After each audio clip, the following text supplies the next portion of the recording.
હા તો મિત્રો, તમારા ઘરે પણ શુભ પ્રસંગ આવી રહ્યો છે અને તમે કોઈ ઇવેન્ટ પ્લાનર ને ગોતી રહ્યા છો તો બસ તમે મારી ઉપર છોડી દો. હું તમારી હાટુ મસ્ત એક ઇવેન્ટ પ્લાનર લઈને આવી ગયો છું. હલ્દી મહેંદી નું સેટઅપ, વરમાળાનું setup, couple entry, selfie point, flower decoration, balloon decoration, birthday decoration, baby shower decoration, છઠ્ઠી નું ડેકોરેશન, એનિવર્સરી ડેકોરેશન, છાપ ડેકોરેશન અને છેલ્લે સરપ્રાઈઝ પાર્ટી નું ડેકોરેશન. અને આ તમે એમ વિચારતા હો કે આમને મોંઘું પડશે કે વધારે બજેટમાં થઈ જાય, બધો વેમ હોય તો કાઢી નાખજો.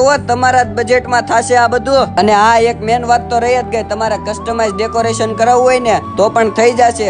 અને તમે જે થીમ સિલેક્ટ કરી હોય એ ટાઈપ નું ડેકોરેશન કરાવવું હોય તો પણ આ હેપી ઇવેન્ટ વાળા કરી આપશે. અને સ્ક્રીન ઉપર હેપી ઇવેન્ટ વાળાનો મોબાઈલ નંબર અને એમનું ઇન્સ્ટાગ્રામ હેન્ડલ લખેલું જ છે. તો તમારે કઈ ઓર્ડર આપવો હોય કે અન્ય કોઈ માહિતી જોતી હોય તો સ્ક્રીન ઉપર મોબાઈલ નંબર લખેલો જ છે, એની ઉપર જલ્દીથી કોલ કરીને ઓર્ડર આપવો હોય તો ઓર્ડર આપી દો. અને કોઈ અન્ય માહિતી જોતી હોય